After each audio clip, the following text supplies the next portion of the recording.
Bismillahirrahmanirrahim. Assalamualaikum warahmatullahi Waalaikumsalam wabarakatuh. warahmatullahi wabarakatuh. Hamdan katsiran thayyiban mubarakan fih kama yuhibbu rabbuna wa yarda. Asyhadu an la ilaha illallah wahdahu la syarika lahu wa asyhadu anna Muhammadan abduhu wa rasuluhu la nabiyya ba'dah. Allahumma salli wa sallim wa karim wa barik ala nabiyyina wa syafi'ina wa maulana wa qudwatina wa imamina Muhammad wa ala alihi wa sahbihi wa mawalah wa la hawla wa la quwwata illa billah amma ba'du.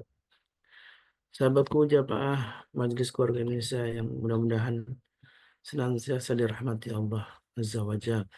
Alhamdulillah wa syukurillah di pagi ini, di pagi yang penuh berkah, pagi yang istimewa, karena di pagi ini Allah mudahkan kita untuk berjumpa dalam sebuah majlis yang bahkan dihadiri oleh para guru kita, sebuah majlis yang mudah-mudahan Allah limpahkan rahmatnya, sebuah majlis ilmu yang disebutkan juga sebagai majlis zikir, majlis di sana Allah disebut namanya dan Allah pula yang akan menyebut-nyebut orang-orang yang hadir di majlis ilmu ini kepada penduduk langit. Mudah-mudahan para malaikat yang hadir mengelilingi kita di majlis ini menjadi salah satu yang membawa keberkahan karena doa yang kita panjatkan diaminkan oleh para malaikat. Salawat dan salam tentu senantiasa kita curahkan kepada Nabi kita baginda Rasulullah alaihi salatu wassalam, beserta keluarganya, para sahabatnya, dan juga mudah-mudahan kita termasuk umatnya yang kelak akan mendapatkan syafaat dari beliau. Amin Allahumma amin. Sahabatku yang dimuliakan Allah, Alhamdulillah tentu keistimewaan di pagi ini tambah memuncak ya. Mudah-mudahan dengan hadirnya para guru kita di majelis ilmu ini, kita bisa bersilaturahmi dengan para guru kita walaupun hanya lewat Zoom ya, dan keberkahan yang kita harapkan kepada Allah dari Allah Subhanahu wa taala menjadi satu keberkahan untuk kita bersama keluarga kita. Dan di pagi ini tentu tema yang istimewa karena di akhir tahun Masehi ya. Eh, kita mengakhiri tahun ini mudah-mudahan sekaligus introspeksi diri. Mudah-mudahan Allah Subhanahu wa taala memudahkan kita untuk terus istiqamah dalam beramal soleh, dan tentu di penghujung tahun ini, di tahun 2024, kita terus berdoa kepada Allah, mudah-mudahan Allah terus limpahkan kita di tahun depan dengan banyak kebaikan, al khairat gitu ya.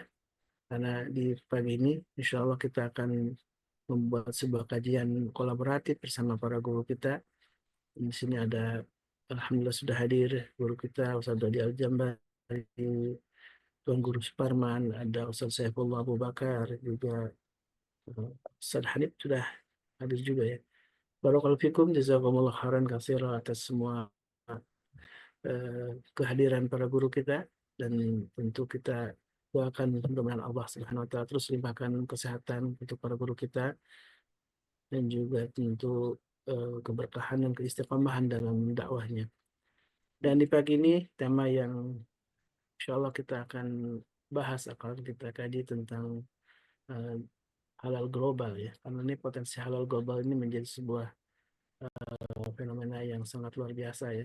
Betapa kalau menurut penelitian memang hasil survei dunia, lembaga dunia, umat Islam ini akan di tahun 2045 ya akan menempati posisi terbanyak ya. Umat Islam di dunia akan mengalahkan umat-umat yang lain, dan tentu banyak lihat, kalau lihat banyak konten kreator yang melihat memantau bagaimana perkembangan Islam di Eropa gitu kan ya, yang dulu tidak pernah terlihat orang-orang berjilbab gitu ya. Karena alhamdulillah makin banyak di negara-negara Eropa pun kaum muslimin, tidak hanya imigran dari Arab gitu ya, dari memang negara muslim, tapi juga para mereka yang memang asli sana juga sudah banyak yang memeluk Islam, alhamdulillah. Itulah salah satu fenomena kenapa halal menjadi sebuah fenomena yang sangat besar dan potensinya juga sangat besar, dan tentu kita yang seyogyanya yang berada di negara muslim terbesar juga dengan penduduk muslim terbesar ini jangan sampai melewatkan untuk mengambil peran yang strategis gitu ya. Dan insya Allah Pak Haikal juga hadir di majelis ini, dan tema-temanya sangat banyak sekali. Ini saya alhamdulillah saya coba buka untuk sesi pertama gitu ya, dari Tuan Guru Separuh Fajar nih yang akan sedikit mengulas tentang hal itu membawa keberkahan. Ini karena banyak para guru, mungkin akan sedikit dibatasi nih, mohon maaf nih waktu eh, membuat sebuah ulasan pendek, kemudian nanti kita akan sama-sama berdialog tentang aktualisasi dari apa yang kita bahas ya. Dan kami persilakan Waliyatul Masykurah Tuan Guru Separuh Fajar yang insya Allah akan mengupas tentang bagaimana hal itu membawa sebuah keberkahan untuk bangsa ini.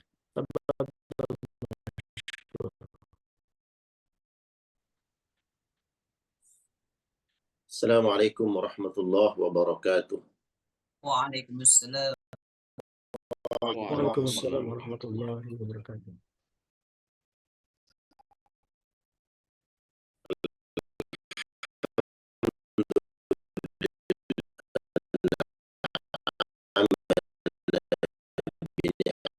بنعمة الإيمان والإسلام وفضلنا على كثير مما خلق الله تفضيلا.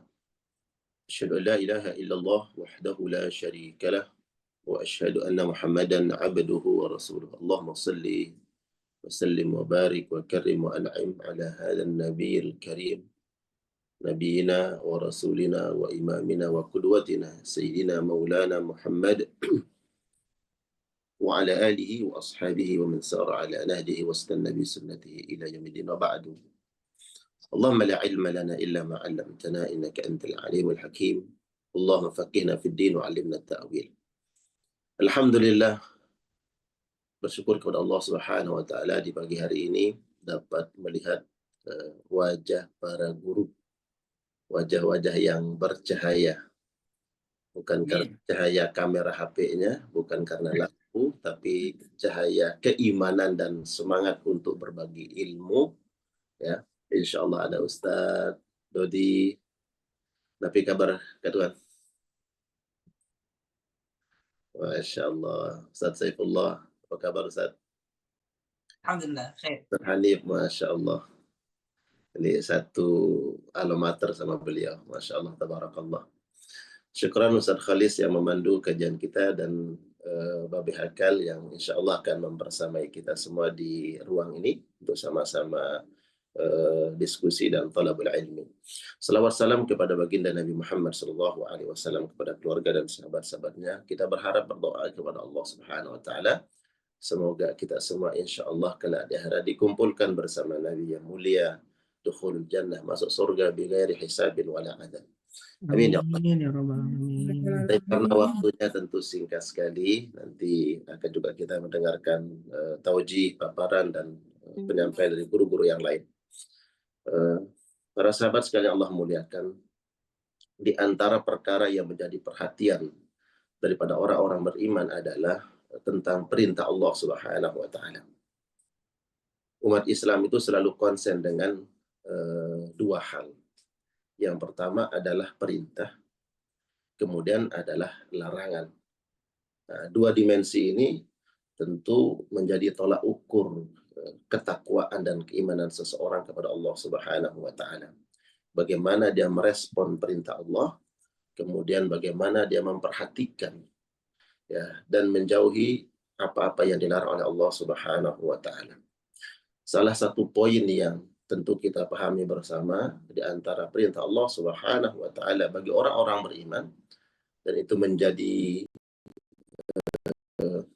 bukti keimanan dan tanda ketakwaan seseorang, adalah bagaimana dia memperhatikan dalam kehidupan sehari-hari apa yang dia makan dan apa yang dia minum. Apa yang dikonsumsi oleh orang-orang beriman selalu menjadi poin yang selalu diperhatikan. Apakah yang masuk ke dalam tubuh kita ini hal yang halal, halalan dari segi zatnya, ataupun halal cara mendapatkannya. Allah Subhanahu wa taala di dalam Al-Qur'anul Karim di dalam surat Al-Maidah surat kelima ayat 88. Di antara perintah Allah Subhanahu wa taala terhadap orang-orang beriman, bahkan ini menjadi perintah terhadap para nabi dan para rasul, adalah memakan makanan yang halal dan baik. Qala Allah Ta'ala fil Qur'anil Karim, a'udzu billahi minasyaitonir rajim, wa kulu mimma razaqakumullahu halalan thayyiban. Dan makanlah kalian, ya, nikmatilah karunia Allah.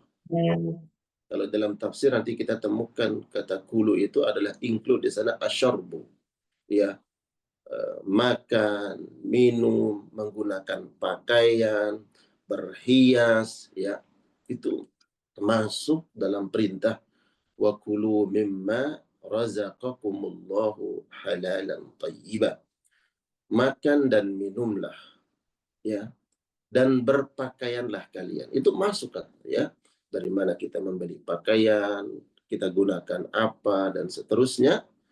Dari apa yang Allah karuniakan untuk kalian. Ya, karunia Allah itu halalan thayyiban. Ini sudah disiapkan oleh Allah untuk orang beriman. Jadi bila perkara ini sudah disiapkan oleh Allah, maka respon kita itu adalah mengambil, berikhtiar, berusaha, mencari, mengambil, mengkonsumsi apa yang sudah disiapkan oleh Allah Subhanahu wa taala. Jangan mencari yang lain. Tentu di luar yang halal dan thayyibah ini ada yang ya haraman khabithan gitu. Ada yang haram diddul halal. Lawanan daripada yang halal tentu haram. Kemudian lawanan daripada thayyiban adalah khabithan, sesuatu yang haram dan menjijikkan. Ini salah satu perintah Allah Subhanahu wa taala dalam Al-Qur'anul Karim. Dan menjadi poin perhatian kita bagi orang-orang beriman. Ya, hendaknya kita memperhatikan apa yang kita makan dan apa yang kita minum. Hendaknya mengambil dari yang halal. Halal tidak diperoleh dengan cara yang haram. Itulah yang halal, ya. Seperti merampok, ya, mencuri, korupsi, ya, kecil dan besarnya ya namanya korupsi ya haram kan begitu. Ya kan Tuhan? Apalagi yang gedenya sampai ratusan triliun. Ya. Nah, ini syarat pertama adalah halal. Thayyibah, kemudian thayyibah itu adalah ayyakuna thayyiban wa laysa khabithan. Apa yang kita makan, apa yang kita minum itu baik, bukan hal yang menjijikkan, bukan yang kotor, ya, bukan sesuatu yang mengakibatkan kemudaratan, baik mudarat terhadap perilaku kita, ya, apa yang kita makan itu mempengaruhi perilaku kita. Kemudian juga khabith, kotor, itu mempengaruhi kesehatan kita, mempengaruhi pola pikir kita, dan seterusnya. Nah, ini perintah Allah. Wattaqullah, dan Allah katakan di dalam surat Al-Maidah ini, hendaknya kalian bertakwa kepada Allah, alladzi antum bihi mu'minun, yang kepadanya kalian beriman. Saya coba buka ya penjelasan para ulama tentang wattaqullah. Allah menyebut kata takwa dan kata iman. Ya. Kata takwa Allah gandengkan dengan perintah untuk memakan makanan yang halal dan baik. Ternyata apabila kita memakan sesuatu yang halal, baik secara zatnya, ya, secara zatnya halal, kemudian juga thayyiban, ya, thayyiban itu adalah zatnya halal, dan halalan bagaimana cara memperolehnya, maka ini akan menjadi wasilah, menjadi penyebab Allah Subhanahu wa taala akan memberikan nilai-nilai takwa kepada seseorang. Nah, jadi kalau kita ingin menjadi hamba yang bertakwa kepada Allah dalam sikap, dalam perilaku, dalam pola pikir, dan seterusnya, maka hendaknya upaya yang harus kita lakukan adalah perhatikanlah apa yang kita makan dan apa yang kita minum dan apa yang kita pakai. Alladzi antum bihi mu'minun, dan Allah Subhanahu wa taala menyebutkan kata iman. Ya, kata iman. Itu yang tadi saya awali dengan bahwa Allah sebenarnya sudah menjanjikan, sudah mempersiapkan bagi hamba-hambanya yang beriman makanan yang halal dan baik untuk memenuhi kebutuhannya. Ya, sehingga kita tidak berupaya mencari alternatif atau solusi. Ya, karena kita nih nggak bisa menemukan ini ya hal yang halal, ya, karena nggak disediakan, ya, tidak ada. Ya. Bahwa sesungguhnya Allah Subhanahu wa taala itu sudah menyiapkan baik dari makanan ataupun bahan-bahan untuk pakaian atau bahan-bahan untuk obat-obatan, itu sebenarnya itu Allah sudah sakhara lana, yaitu Allah sudah persiapkan untuk kita. Bagaimana kemudian kita ini selaku orang-orang beriman berupaya untuk mencari, ya, berinovasi dan berusaha menghadirkan, ya, perkara-perkara yang halal yang Allah sudah siapkan, yang mungkin sebagian kita belum menemukannya, seperti obat-obatan. Ya, obat-obatan sampai hari ini masih ada yang haram. Padahal kalau kita beriman kepada Allah Subhanahu wa taala, terus berusaha untuk mencari, ya, berinovasi dan mengerahkan seluruh ilmu dan potensi yang kita miliki, kita akan menemukan itu, ya, pengganti daripada yang ada hari ini, hal yang haram. Kemudian di dalam hadis tentu kita tahu keutamaan, ya, daripada makanan-makanan yang halal dan mudarat yang akan menimpa diri kita apabila kemudian kita melanggar aturan-aturan Allah Subhanahu wa taala, yaitu tidak mengambil yang halal tapi kemudian mengkonsumsi yang haram. Dalam sebuah hadis yang diriwayatkan oleh Abu Sa'id Al-Khudri, ya, hadis ini periwayatannya sampai ke Imam At-Tirmidzi, Nabi sallallahu alaihi wasallam bersabda, "Kullu lahmin nabata min suhtin fan-naru awla bihi." Setiap daging, tulang, darah yang tumbuh dari makanan yang haram, ya, maka nerakalah tempat yang lebih pantas untuknya nanti di akhirat. Ya.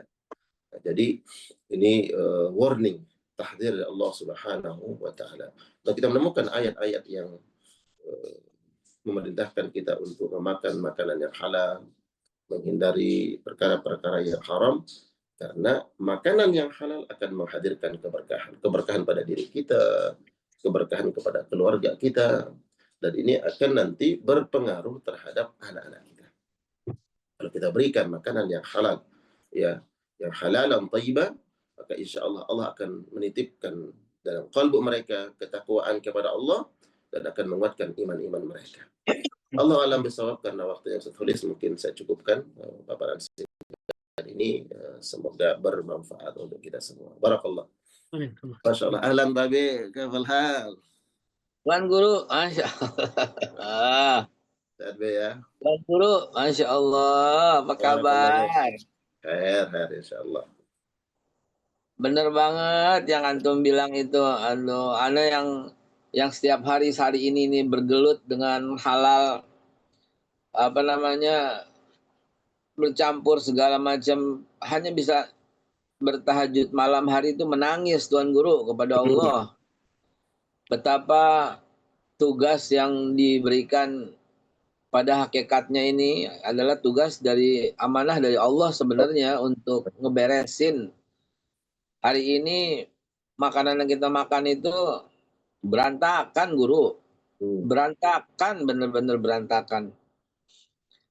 Udah dari zatnya maupun li zatihi maupun li ghairihi, Tuan Guru. Aduh, sehingga hari ini saya mengetatkan, mengatur, tadi Tuan Guru bilang halalan thayyiban kan. Itu benar banget kalau kita lihat itu di dalam struktur bahasa Arabnya, belum masuk ke dalam tafsirnya, masih ke ilmu alatnya. Di situ kagak ada waw, nggak ada summa. Jadi Iya. bukan satu jenjang, bukan halal dan baik, bukan halal kemudian baik, bukan halalan wa thayyiban, bukan halalan summa thayyiban, bukan. Tapi dibikin satu gandeng, satu kalimat baku, halalan thayyiban, kan luar biasa ini Guru. Betul. Satu paket ya. Satu paket, nggak bisa dipisahkan, sehingga hari ini kita lihat orang-orang cuman mikirin yang penting baca bismillah. Loh. Itu baru 50% halal gitu kan. Masih 50% haram itu ya, sebab thayyibannya nggak diperhatiin gitu loh. Hari ini, aduh kalau kita ngelihat, apalagi yang sederhana aja deh, ketika Idul Adha, bagaimana kita bisa bilang thayyib itu? Padahal Rasulullah suruh menyembelih itu dalam keadaan tidak boleh lapar, tidak boleh haus, tidak boleh terpaksa, tersiksa, harus lembut memperlakukannya, harus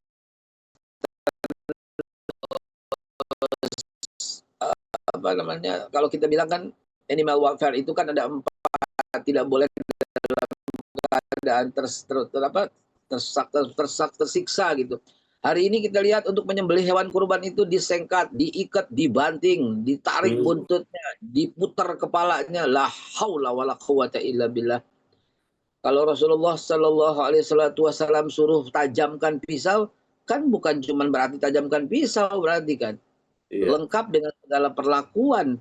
Betul. La ilaha illa anta subhanaka inni kuntu minadz zalimin. Kan ada perintahnya, ya kan, Be? Kenapa? Iya, ada perintahnya. Idza dzabhtum, apabila kalian menyembelih, fahsin dzibha. Maka perbaikilah sembelihanmu. Iya, caranya itu apalagi kalau Idul Kurban sampai lari-lari. Tahu nggak itu teman-teman sekalian, ketika penyembelihan itu dilakukan seperti itu ada penolakan yang luar biasa dari hewan kurbannya, dan ketika itu terjadi dia mengeluarkan sebuah hormon kortisol, di mana hormon itu yang membuat dagingnya nggak enak, dagingnya keras, dagingnya bau, bisa menimbulkan penyakit bagi yang makan. Makanya halalan thayyiban satu paket yang nggak boleh dipisahkan. Bukan cuma sekedar baca bismillah, tapi perlakuan kita ya Allah, itu baru salah satu hulu Tuan Guru. Masya Allah. Berarti keluhan kita selama ini bahwa kayaknya dagingnya tuh agak amis, jangan-jangan tuh pengaruh itu, Bu ya?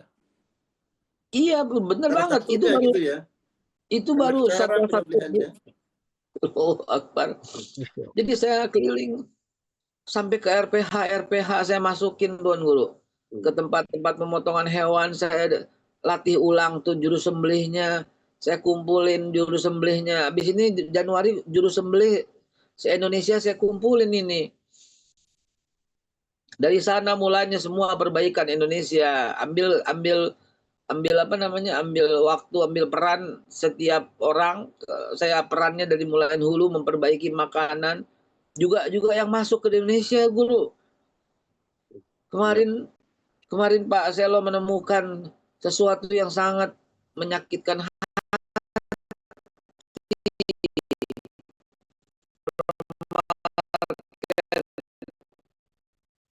Beredar itu di penyembelihannya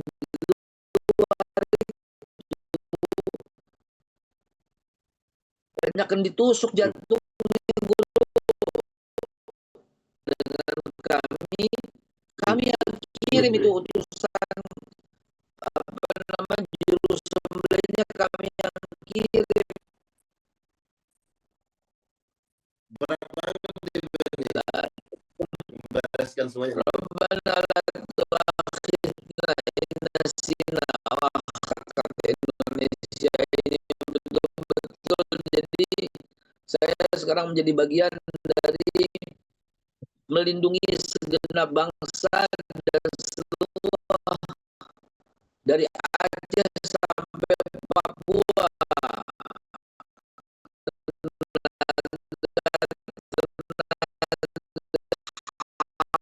Halalan Thayyiban itu apa gitu.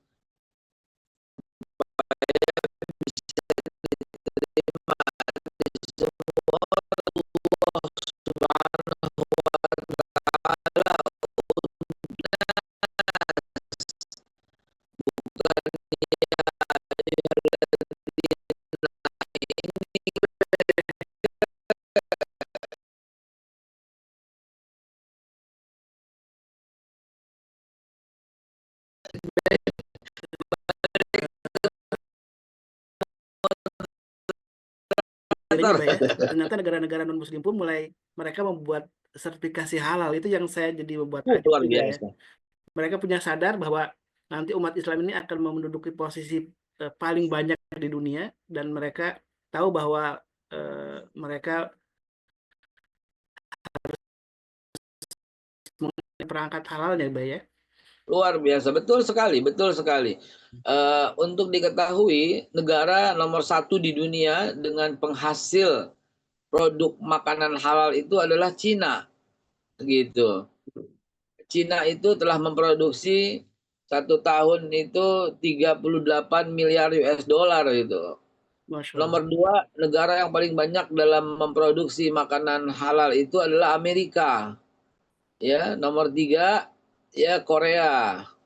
Dan mungkin Bapak Ibu terkejut kalau saya sampaikan negara terbanyak dalam menghasilkan daging untuk halal dengan proses yang dijamin halal. Apa itu? Brazil. Brazil kalau kita lihat searching itu 99% itu Katolik, Protestan, Kristen lah gitu. 1% itu keroyokan, ada Islam, ada Hindu, ada Buddha, ada Yahudi, 1% saja.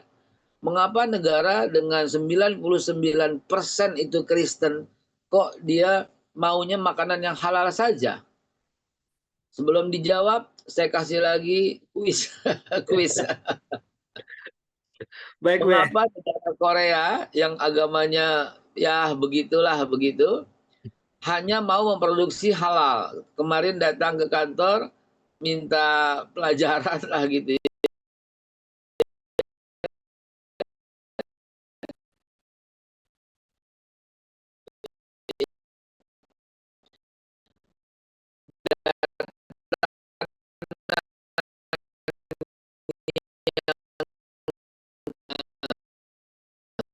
Mengapa negara Cina mengatakan juga demikian? Negara Eropa sekarang sudah luar biasa. Di Inggris itu kami punya 7.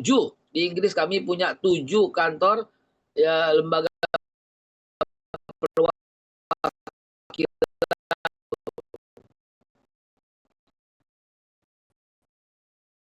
fil afaqi wa fi anfusihim hatta yatabayyana lahum annahul haq. Akan kami tampakkan tanda-tanda kekuasaan kami dari seluruh ufuk barat dan timur sampai ke dalam setiap diri setiap manusia bahwa annahul haq, bahwa Quran itu hak. Kalau apabila Quran diterima dari sisi yang sisi lain mungkin banyak yang menolak. Apabila dari sisi puasa mungkin banyak yang merasa berat. Apabila dari sisi yang lain mungkin ada yang merasa nggak serak. Tapi hari ini kita lihat dunia insya Allah ya, idza jaa nasrullahi wal fath wa ra'aitan nasa yadkhuluna fi dinillahi afwaja. Akan kita lihat semua orang berbondong-bondong untuk dalam agama Islam dari mereka melihat cara perlakuan umat Islam untuk urusan makanan. Di Korea ternyata menjadi pilihan nomor 1 K-pop. Mengapa? Karena survei dari pimpinan-pimpinan tertinggi Korea menyatakan halal adalah makanan yang hampir 100% dipilih karena ternyata menurut mereka halal is double clean. Bukan clean saja, double clean. Halal di Cina dipilih karena memang tingkat kebersihannya terjaga. Saya Zoom sama teman-teman yang kuliah di Harvard University. Harvard itu salah satu barometer ya dunia dalam pendidikan. Apa yang ternyata dia Zoom kepada saya dengan live yang dia tunjukkan kantin di sana, kantin halal itu diserbu sampai antri. Sementara kantin yang lain biasa-biasa saja. Bapak Ibu sekalian, yang antri itu bule-bule Amerika gitu loh. Yang non muslim gitu loh. Mengapa? Kata dia halal is quality. Halal itu kualitasnya terbaik. Maka itu saya katakan halal is lifestyle. Halal sekarang menjadi lifestyle. Everybody need halal, saya bilang. Semua orang membutuhkan halal yang pada hakikatnya nantinya mereka akan mengenal Islam. Mari kita kenalkan Islam dengan cara memperlakukan hal yang baik. Tidak ada animal welfare di mana-mana kecuali ya kalau kita perhatikan ternyata Islamlah yang paling menghormati hewan dalam menyembelihnya ya harus ya kita lihat kan kalau saya 30 tahun 40 tahun sebagai panitia kurban gitu ya. Sehingga kalau 40 tahun berturut-turut jadi panitia kurban, kita menyaksikan betul-betul gitu ya. Ada yang santai, yang tenang, nggak dipegangin itu kambing langsung rebah, kakinya nggak meronta. Orang bilang, ini kambing sakit nih. Loh, kok kambing sakit? Yang nyembelihnya orang ikhlas, orang jago. Dia bacain, dia zikirin, dia elus gitu, dikasih minum, dikasih makan. Bahkan ke kakek kami kalau mau nyembelih kambing itu eh, air minumnya dikasih gula Jawa gitu. Sehingga begitu minum kambingnya tenang gitu. Terus menyembelihnya sendiri nggak pakai pegangin kakinya, pegangin leher, enggak. Sendiri aja, gitu kakek kami gitu. Luar biasa. Ya Masya Allah. Allah. Masya Allah. Hari ini silakan Kita yang mau ingin disampaikan. mendengarkan juga Silakan. nih bagaimana dari perspektif Saudara Al-Jamari nih, Allah Ta'ala nih, tentang ini kawasan halal kreatif nih. Kayak ini memang kita ini harus banyak terlibat deh ya, terlibat dalam isu-isu halal ini ya. Dan minimal di dalam negeri apa yang bisa kita lakukan, tentu secara global tentu kita harus banyak berperan nih. Dan kita minta Gurunda Sadodi untuk memberikan masukannya. Fadhal masykur. Masya Allah, Ustaz Dodi. Waduh. Assalamualaikum Ben. Waalaikumsalam warahmatullahi wabarakatuh. كيف حالك تمام؟ Alhamdulillah. Masya Allah, Pertemuan Masya pertama Allah. saya dengan Ustaz Dodi itu uh, ada 40-an tahun, 30 tahun yang lalu Ustaz Dodi ya. 2004 ya itu. Lebih Ustaz Dodi. Di tempatnya itu Pak Rudi Widagdo itu saya baru keluar dari VIP itu sebelum reformasi Ustaz Dodi. 98, 99 mungkin, 99 mungkin, 2000 itu, habis reformasi itu. Baik, baik, Masya Allah, Masya Allah. Baik, Bismillah, wassalatu wassalamu ala Rasulullah. Izin Be, menyampaikan bahwa tadi yang Antum sampaikan itu butuh media komunikasi untuk sosialisasi. Nah, sedangkan kita sebetulnya punya banyak media untuk bisa menyampaikan itu, tapi karena memang kita ini seringkali malas untuk duduk mudzakarah seperti ini, malas duduk mengkaji, malas duduk mencari ilmu, maka ada cara yang jauh lebih efektif. Mereka dihibur dengan sesuatu yang sifatnya edutainment, tapi muatannya muatan Islam. Jadi edutainment yang saya maksud begini, Be. Kalau Babe pernah tahu Jatim Park 2 di Malang itu di Batu, itu orang bisa masuk satu wahana keluar dari badan manusia. Jadi kalau kita masuk depan itu kepalanya si Bagong mangap gitu. Nah, kita masuk ke dalam. Ada beberapa ornamen-ornamen yang sengaja dibuat bahwa kita sedang masuk ke mulutnya si manusia. Begitu mulut itu ada langit-langit, ada ini informasinya bentuknya betul-betul visual. Kemudian masuk ke dalam ada tenggorokan, masuk ke kepala, naik ke kepala itu ada pusat saraf, ke tempat mata itu ada di balik visual itu optik visualnya bisa bolak-balik segala macam. Kalau yang masuk dari sana kelihatan dari sini dan seterusnya. Dan itu menjadi satu atraksi yang tanpa terasa orang menikmati wahananya, tetapi informasinya lengkap tentang itu. Ada bagian yang setiap tema kita bisa misalnya sampaikan man arafa nafsah faqad arafa rabbah. Sehingga ketika masuk ke wahana itu mereka mengenal Allah itu senjelimet itu loh bikinnya gitu dan seterusnya. Allah Sehingga Akbar. informasi-informasi tentang kehalalan apapun itu nanti bisa bertema bahkan tidak hanya halal secara inklusif tetapi bisa menjabarkan tentang begitu banyak informasi Islam yang kemudian ujung-ujungnya bisa dibawa ke kehalalan itu sendiri. Misalnya cerita tentang sahabat, cerita tentang bagaimana teknik perang, bagaimana kisah-kisah para nabi yang terdahulu dan seterusnya. Belum lagi konstelasi bintang nanti disambungkan dengan Asmaul Husna, dengan bagian yang Allah SWT begitu. Kalau Babe pernah ke itu, Be, ke Madinah itu sempat ada museum exhibition Iya, Asmaul Husna. Nah, itu iya kita pernah. kita bikin yang lebih kita bikin yang lebih, kita kan kalau di Taman Impian Jaya Ancol itu punya seniman-seniman, kita di Muslim nggak kurang itu seniman-seniman itu kawan-kawan kalau berkumpul untuk bikin sesuatu idenya Masya Allah itu luar biasa. Dan ketika kita bikin itu satu wahana yang bisa menyampaikan itu bisa dibuat di mana saja.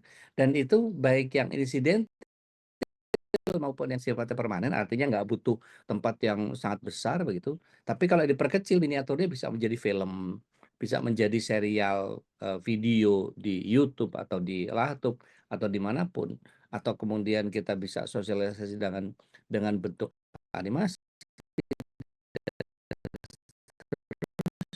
tentang pakai whiteboard yang interaktif tuh, Be. Jadi selama ini kita masih bikin yang untuk edukasi buat tubuh manusia. Jadi begitu dikeluarin gambarnya lambung, lambung itu bisa dicolek-colek gitu, bisa diputer-puter, bisa digeser-geser, kemudian informasi tentang itu apa yang harus dimakan, apa segala macam. Nah, itu kita bisa masukkan muatan muatan yang banyak sekali kalau dari sisi halal. Nah,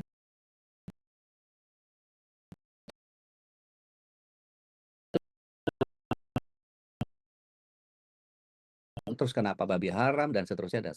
Meskipun disunat, meskipun dibentak suruh syahadat, babinya tetap nggak bisa halal karena Allah SWT yang menjadikan dia haram secara zat gitu.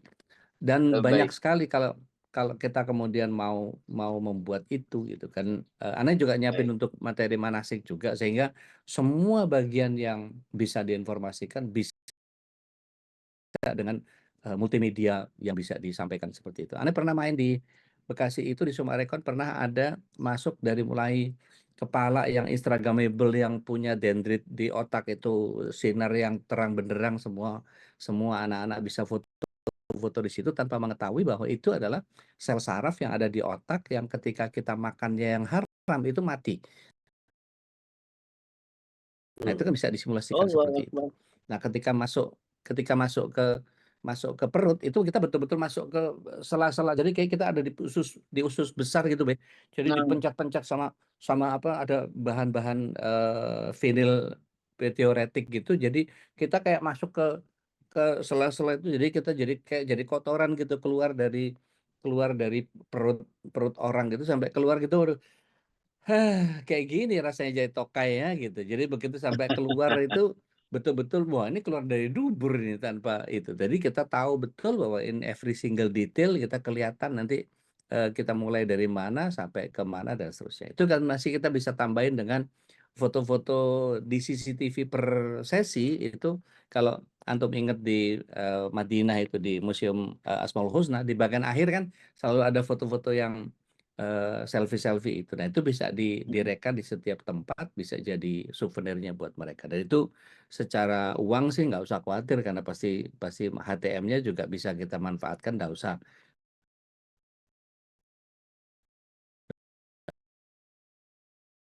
Misalnya bisa kita barengin, kita kerja sama-sama masjid, kita kerja sama-sama organisasi-organisasi Islam dimanapun gitu. Mereka pasti akan menerima itu dengan sangat luar biasa. Jadi kita sekaligus sosialisasi tentang halal global, tetapi ada muatan-muatan yang bisa per seri dan itu bisa dirubah per kuartal atau misalnya mau dibikin setahun di tempat itu, mau diganti tahun kedua apa dan seterusnya, itu kita punya, jenjang seperti, bermain tapi pakai silabus gitu, kurang lebih seperti itu. Nah, Wallahu a'lam nah. bishawab. Mudah-mudahan, menambah khazanah kita menyampaikan kebaikan Allahu ini kepada begitu banyak Akbar, orang. Ustaz Dodi, Masya Allah. Gitu, Masukannya Be. ini mesti disambut ini. Kang Selo ada nggak di sini Kang Selo? Tadi nelfon. Hadir, always hadir. Alhamdulillah Kang Selo itu sambut itu. Ustaz Dodi Al-Jambari itu apa namanya usulnya itu betul-betul apa nih sebentar ya, harus kita sambut nih, dengerin nih. Ada menurut Aceh Nielsen ya, yang kemarin ya, kami sengaja membeli survei ini untuk mengetahui ya. Ada 36 miliar produk yang ada di Indonesia. Dan saya lengkap datanya, kopi powder itu 18 miliar produk. Teh itu sekian miliar produk gitu. Ya. Banyak banget, banyak banget. Ada teh, ada yang saya ingat itu ya 8 miliar produk beredar dalam bentuk minuman kemasan gitu. Dan seterusnya dan seterusnya. Sementara yang kami sudah perjuangkan mati-matian pagi siang sore malam membuka layanan, menebar manfaat sampai merekrut 104.000 orang penyelia, pendamping, auditor halal. Itu kami baru berhasil mensertifikasi halal 5,5 juta produk dari 26 miliar produk gitu. Sehingga kita sangat membutuhkan usulan ide brilian dari semua yang tadi Ustadz Dodi Al-Jambari sampaikan, juga termasuk salah satu di antaranya, jalur informasi yang akurat, cepat untuk menyampaikan. Karena fazakir innama anta muzakir, kalau buat satu lembaga seperti kami nggak cukup gitu. Kalau buat yang lain cukup. Tapi kalau umpamanya kami, maka fal yughayyir biyadih, bukan cuman kami ingatkan. Mungkin bagi yang lain kami ingatkan. Kalau bagi kami tidak, cukup sampai di situ. Begitu pelanggaran, kami bisa memberikan surat peringatan. Kami bisa mengusulkan barangnya ditarik dari peredaran. Maaf. Kami bisa bekerja sama dengan lembaga-lembaga terkait untuk mengambil tindakan apabila pelanggaran demi pelanggaran dilakukan. Bahkan ketika berbeda ingredientsnya, dengan ada kenyataannya dengan lab kami bisa melakukan tindakan bersama kepolisian untuk penyitaan dan sebagainya. Nah, berangkat dari situ kita membutuhkan, sebelum melakukan itu, kita membutuhkan sebuah sarana sosialisasi di mana halal hari ini yang sudah menjadi trending dunia jangan sampai lolos begitu saja.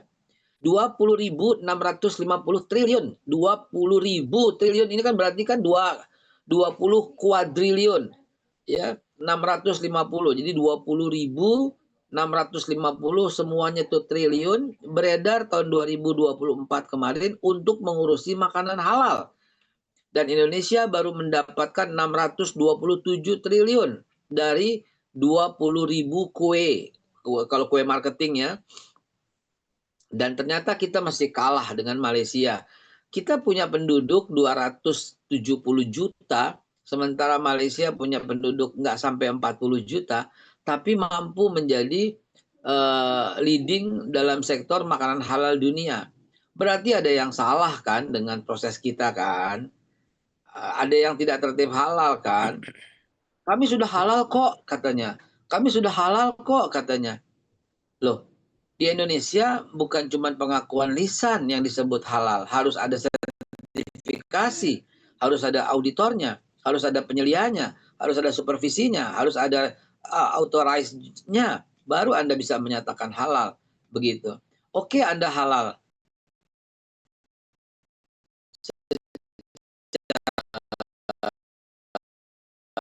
Ekonomi apa namanya belum secara non syar'inya lah gitu ya, sehingga nggak tercatat di perdagangan dunia, sehingga kita menjadi kecil di mata dunia, begitu. Ya,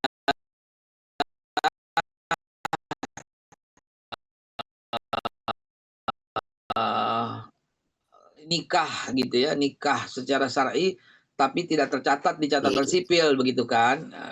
Masuk tuh Bang. Itu kan halal gitu ya. Masuk. Itu sah, tidak bertentangan, tetapi kan tidak tercatat dalam catatan KUA gitu kan, jadi membuat masalah gitu kan.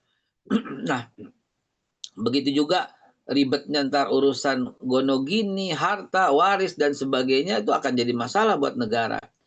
Kurang lebih seperti itu, ketika Anda tidak mensertifikasi halal produknya, tentu akan mendatangkan masalah buat negara. Begitu saya sampaikan edukasinya. Nah, kembali ke urusan kita belum bermain secara global, karena kita nggak tertib halal. Sementara mereka tertib halal. Anak-anak kita di rumah, dia sudah mengambil mie asal Korea untuk makannya. Es krimnya, dia udah mengambil es krim asal Italia untuk makannya. Sementara es krim lokal banyak. Ya, Woody misalnya, Campina misalnya. Sementara mie di Indonesia banyak juga, ya, misalnya Indomie, misalnya Sarimi, Supermie, tapi mereka mengambil mie yang topoki, yang asal dari Korea. Mungkin kita sulit untuk membatasi ini, tetapi kalau itu terjadi terus-menerus, saya jadi teringat pesan almarhum Presiden Soeharto 20 tahun yang lalu. Beliau berkata, ya, kalau nanti tahun 2020 kata Pak Harto tuh, ya, 30 tahun lalu beliau berkata ya, nanti kalau kita tetap mau menggunakan barang-barang luar negeri, yang kata beliau pada waktu itu akan terjadi perdagangan bebas seperti sekarang ini, dan ternyata kita masih memilih barang-barang luar, bisa hancur negara ini, kata beliau. Dan ternyata faktanya terjadi, gitu loh. Barang-barang masuk ke Indonesia kita diserbu dengan produk-produk halal. Korea itu masuk beratus-ratus item dengan logo halal. Cina itu masuk memenuhi supermarket pasar kita, Alfamart, Indomaret, Family Mart, masuk mereka dengan logo-logo halal yang segede-gede jempol. Sementara kita masih malu-malu.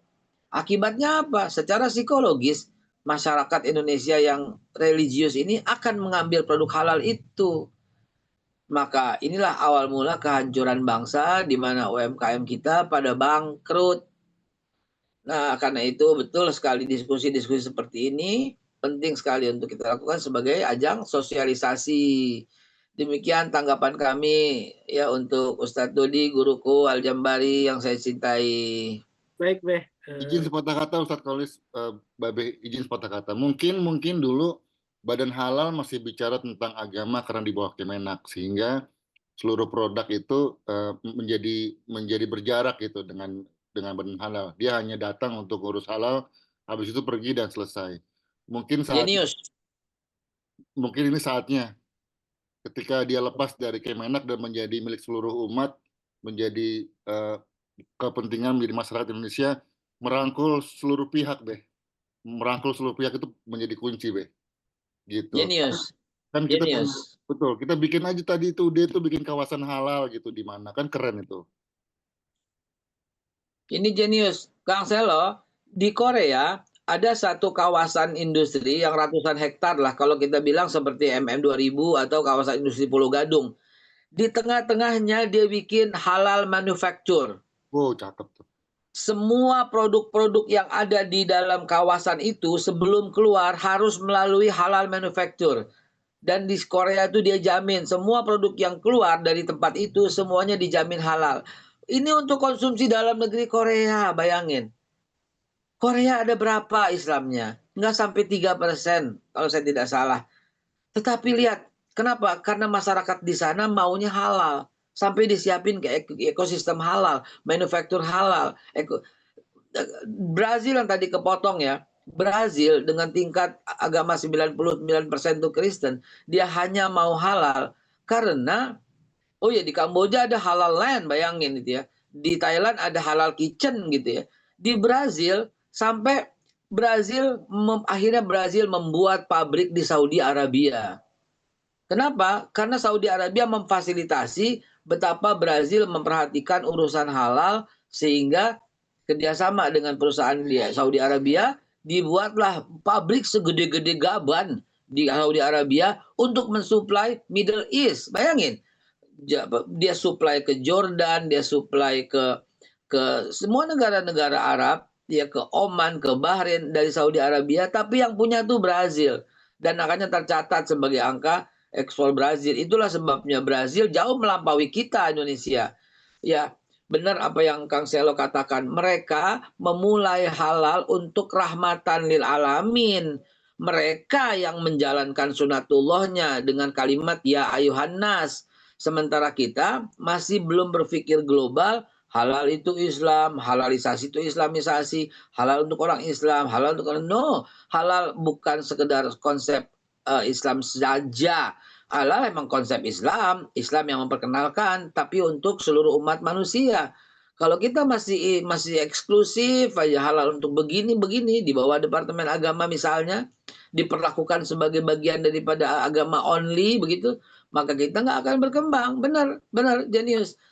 Sekarang alhamdulillah ketika saya Ayo Be, semangat masuk Be. ya. Bisa Indonesia Siap. Be. Siap insya Allah. Aisyah telepon mah. Baik, Bilang papa lagi. Ini soal kepatuhan halal ini memang kepatuhan dalam syariat gitu ya. Kan sebenarnya industri halal itu sudah berkembang, Be ya. Nah, ini soal kepatuhan terhadap syariah ini yang coba kita dengar dari Ustaz Ahmad Hanif LC, yang beliau juga banyak berkecimpung di industri keuangan syariah ya. Jadi kita ingin dengarkan juga. Nah, mantap itu tuh. Kenapa Silakan, nih asik. kepatuhan syariah ini di kita sangat lemah sekali gitu ya. Gimana, silakan 9%. Ustaz Hanif. Ustaz Hanif 9%, 91% masih konven.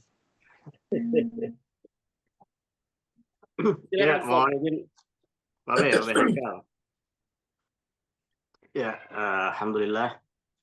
Alhamdulillah rabbil alamin wassalatu wassalamu ala asyrafil anbiya'i wal mursalin wa ala alihi wa sahbihi wa man tabi'ahu bi ihsanin ila yaumiddin. Allahumma inna nas'aluka ilman nafi'a wa rizqan halalan thayyiba wa amalan mutaqabbala. Allahumma amin, amma ba'd. Alhamdulillah, senang sekali, bahagia sekali pada pagi hari ini kita bisa berkumpul bersama jamaah Majelis Keluarga Indonesia, bersama asatid dan guru-guru kita semua. Alhamdulillah tadi banyak sekali ya informasi dan juga sekaligus motivasi dari Babe Haikal. Ya, mudah-mudahan ini menambah ya semangat kita di majelis ini, di grup kajian ini, sehingga kita bisa lebih berkontribusi ya. Kalau kata Nabi SAW, ibda binafsik ya, kita terus memotivasi, memulai dengan diri kita sendiri, sehingga halal ini bisa semakin mendunia, bisa semakin mengglobal ya. Ada Ustadz kita juga ya, senior kami, Ustadz Tuan Guru ya, kemudian Ustadz Dodi, dan juga ada Pak Saifullah ya. Mudah-mudahan Allah berikan kepada guru-guru kita semua keberkahan, ya, kesehatan dan usia yang panjang sehingga bisa terus mengabdi untuk kebaikan untuk umat. Amin ya rabbal alamin. Baik, jamaah MKI sekalian yang dirahmati Allah, ya alhamdulillah meskipun di tengah tantangan tadi yang disampaikan oleh Babe Haikal, tapi tentu banyak sekali informasi yang menggembirakan bahwa paling tidak industri halal ya, termasuk keuangan syariah tentunya yang merupakan bagian dari ekosistem halal ini terus tumbuh ya, walaupun tadi ya tumbuhnya masih sudah mungkin puluhan tahun, tetapi masih belum menjadi mayoritas ya di negeri sendiri. Nah, tetapi tentu pada kali ini kita bicara kepatuhan syariah secara umum gitu ya, termasuk kalau kami melihatnya ya di industri halal, sertifikasi halal, kemudian tadi berbagai prosedur tentang halal itu juga sebetulnya bagian dari kepatuhan syariah secara umum gitu ya. Nah, dan ini sangat penting ya, karena kenapa ya? Jangan sampai kemudian pertumbuhan syariah ini kemudian meninggalkan kepatuhannya gitu ya. Nah, ini yang menjadi catatan kita juga ya, karena bagaimanapun ya kita tentu ingat bagaimana para perintis ya, para pelopor dalam bidang ini, niat mereka, intensi mereka, keinginan mereka adalah agar kemudian halal ini menjadi keberkahan ya untuk Indonesia dan juga untuk dunia secara umumnya. Betul tadi yang disampaikan oleh Bapak Haikal bahwa halal ini bukan eksklusif hanya untuk orang Islam gitu, tapi halal ini ya yuannas untuk seluruh manusia. Termasuk ya ini sejalan dengan misi Islam itu sendiri, yaitu yang mana Islam adalah rahmatan lil alamin. Nah, tapi kalau kita tadi bicara misalnya kepatuhan syariah ya memang banyak aturannya ya, banyak kemudian standar-standar yang harus dipenuhi ya, banyak kemudian prosedur-prosedur yang harus dipenuhi. Tapi bagaimanapun kita sebagai umat Islam ya tetap memegang peranan yang sangat penting, terutama bagaimana kepatuhan itu dimulai dari individu kita masing-masing gitu ya. Nah, inilah yang kemudian kami senang dengan MKI ini karena selalu melakukan edukasi ya terhadap jamaahnya, terhadap anggotanya ya. Tentu dengan jumlah anggota MKI atau jamaah MKI yang baik yang inti di sini ya, yang di grup WA ataupun kemudian di kanal-kanal atau platform media lainnya, ini menjadi sarana edukasi yang sangat efektif untuk kemudian menjadi sarana edukasi bagi anggota dan juga menimbulkan efek domino ya, edukasi ini bagi umat Islam yang lainnya gitu ya. Nah, kita ingin kemudian bagaimana industri halal ini ya kemudian baik di situ ada macam-macam ya, mulai dari makanan, kemudian fashion, kemudian keuangan ya dan lain sebagainya. Nah, itu betul-betul mewujudkan apa yang disampaikan oleh Allah Subhanahu wa taala di dalam surat Al-A'raf ayat 96, walau anna ahlal qura amanu wattaqau lafatahna alaihim barakatim minas sama'i wal ard walakin kadzabu fa akhadnahum bima kanu yaksibun. Sekiranya penduduk negeri beriman kemudian bertakwa, niscaya kami akan membukakan untuk mereka berbagai keberkahan dari langit dan bumi. Kita tentu berharap ya dengan kemudian kita terus mengawal pertumbuhan ini dengan kemudian kepatuhan syariah ya, mulai dari individu kita, kemudian juga keluarga kita ya, kemudian tetangga dan masyarakat sekeliling kita. Ini suatu pertumbuhan yang membawa keberkahan ya, karena memang keberkahan itu kan memang hakikatnya adalah pertumbuhan ya. Ziyadatul khair ya, baik yang bersifat material ataupun non material gitu ya. Nah, jadi pertumbuhan angka-angka yang itu merupakan ukuran materi ya, kita berharap dan kita terus berikhtiar itu merupakan bagian dari janji Allah keberkahan ya kepada penduduk yang kemudian konsisten, kemudian juga yang dicerminkan dalam ayat tadi amanu wattaqau ya. Nah, kita tidak ingin sebaliknya ya, sebagaimana yang disampaikan di dalam ayat yang lain ya. Allah Subhanahu wa taala berfirman, "Falamma nasu ma dzukiru bihi fatahna 'alaihim abwaaba kulli syai' hatta idza farihu bima atu akhadnahum baghtatan fa idza hum mublisun." Ya.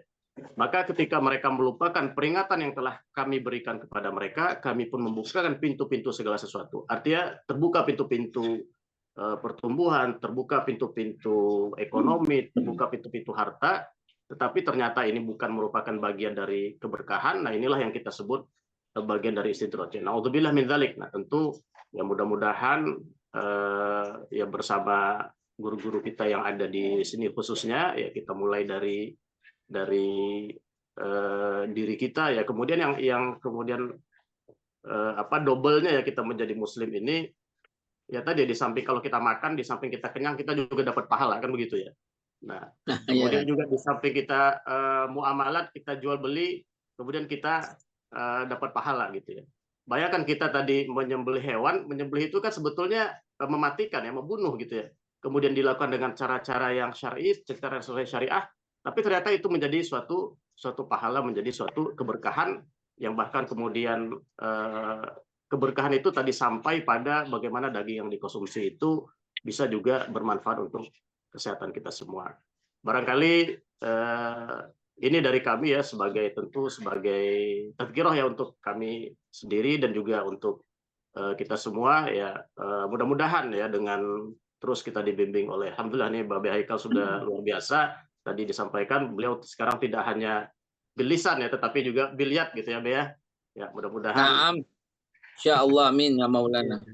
ya, Jadi, ya, mudah-mudahan kita senantiasa diberikan guru-guru kita juga amin. diberikan kesehatan dan keberkahan sehingga bisa terus khidmat kepada umat. Amin ya rabbal alamin.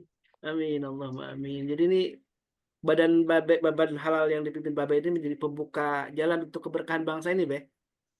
Insya Allah kita perbaiki dari sisi makanannya, dari hulunya.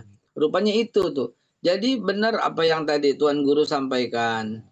Ketika masuk makanan yang haram, ini orang nggak bisa lagi bedain mana halal mana haram. Ketika dia konsumsi makanan yang haram, dia seperti tadi itu apa namanya, dia nggak sadar lagi tuh, dia nggak akan bisa dibilangi lagi itu. Karena khatamallahu ala qulubihim wa ala sam'ihim wa ala absarihim ghishawah, di startnya itu dari makanan yang haram. Begitu makanan haram masuk, sholatnya nggak diterima, doanya nggak didengar, gitu.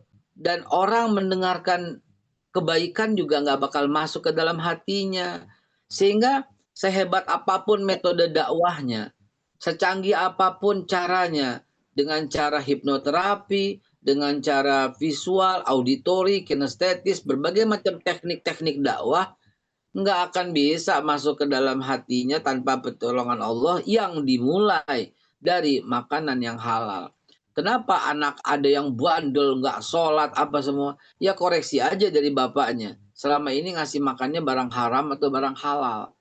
Coba dari situ. Maka dengan memperbaiki dari sini, kami berharap amanah ini insya Allah bisa kami jalankan agar bisa berjumpa dengan Rasulullah di hari kiamat nanti. Bahwa ya Rasulullah, kami menjalankan amanah ya Rasulullah, supaya kita diaku sebagai umat Rasulullah. Dan akhirnya kita mendapat keridhaan Allah. Kalau saya mah itu aja yang saya pikirin.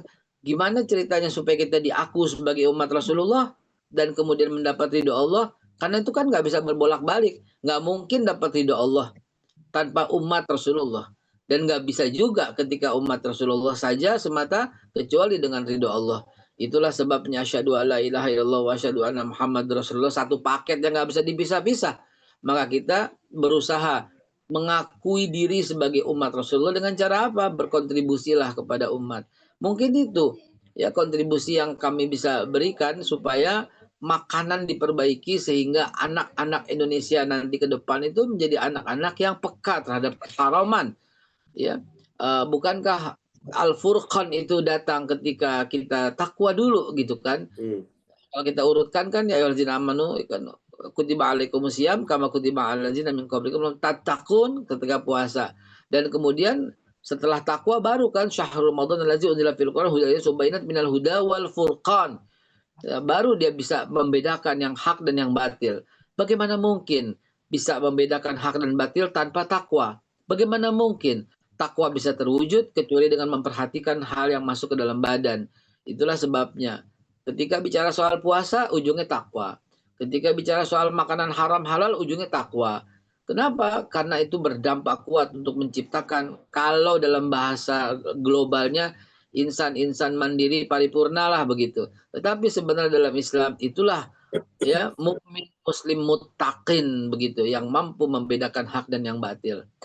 Kalau sekarang banyak pejabat dan sebagainya yang seperti tadi disampaikan ratusan triliun itu kok cuma sebegitu hukumnya, itu betul-betul menimbulkan keresahan di kalangan para pejabat sendiri. Saya menyaksikan dengan sangat dekat gitu loh.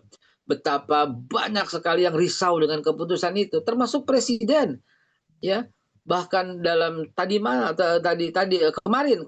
di Bappenas itu Pak Presiden Prabowo mengatakan, kok segitu ya, dia bilang. Tolong dong dibanding. Ini kalau perlu bukan 5 tahun itu, 50 tahun itu. Itu banyak sekali mencederai rasa keadilan. Itu Pak Prabowo sendiri menyatakan mencederai rasa keadilan. Jadi sebenarnya semua dalam rangka menuju ke sana. Ya, semua dalam rangka menuju ke sana. Insya Allah ke depan kalau saya melihatnya sangat positif, kita akan menjadi insya Allah penyetor umat Muhammad SAW terbanyak di hari kiamat nanti. Amin, amin, amin. Amin. Beh, Kita sebelum masuk ke setoran sama beberapa Rasulullah pertanyaan, Beh, ini. ya. Amin, ya Beh, Rabbi. ada beberapa pertanyaan di jamaah juga nanti kita sebelum sharing. Saya ingin dengarkan dulu nih dari Ustaz Saifullah Abu Bakar nih, karena beliau sebagai advokat ya, banyak.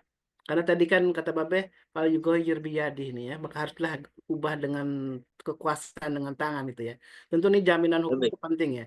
Tentu jaminan hukum bagi orang yang berusaha pun ini penting sekali, karena nih kita di sini juga ada para pengusaha yang ingin tentu mendapatkan sertifikasi halal nih ya. Dan silakan dulu Ustaz Saifullah mungkin bisa memberikan Betul. sedikit ulasan Oke. atau apa namanya masukannya untuk bagaimana penegakan hukum atau jaminan hukum ya dalam membangun ekosistem halal ini.